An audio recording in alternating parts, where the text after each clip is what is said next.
Okay, Marco. Bad counter module, buddy. There's the old one here. It just died. Might be able to fix it. I kind of suspect that the little 5-volt regulator that's on the back here, I sort of suspect that little guy. But anyway, I got yours going. Replaced it with a new one. There it is right there.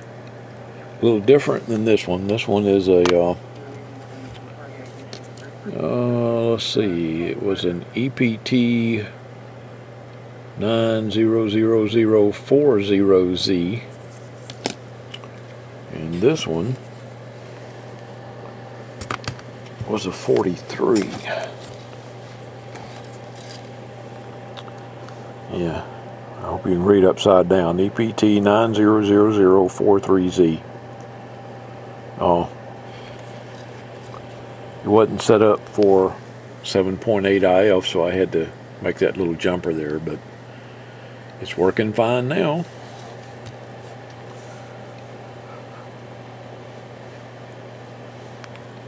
Alright, and this jumper here that we were looking at, there's no connection for this.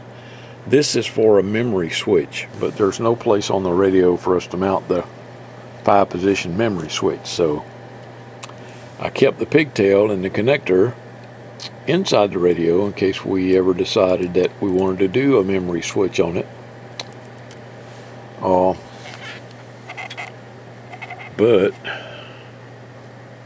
I really don't see where we could put one. Unless you wanted to do away with echo, and I don't think you want to do that. So anyway, okay, and when I got it in here, I'm going to update the firmware on your 6404. Okay. Do you want me to do anything else to it while I got it in here?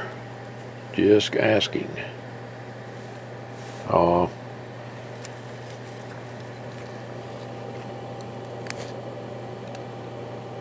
say we might do a 10-turn clarifier, but I don't think I got enough room in there for a 10-turn. Let me look real quick. Hold on. Yeah, I don't think I could get one in there.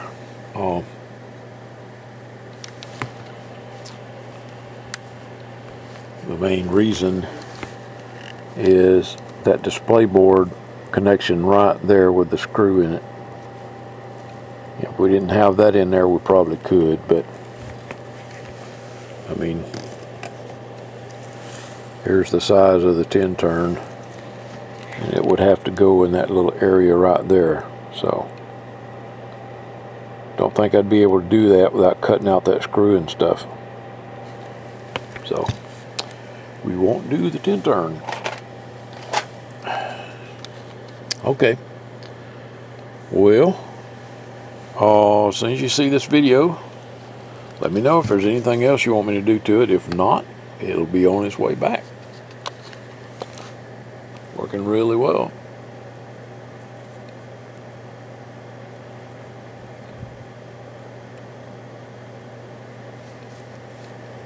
Okay. 7-3.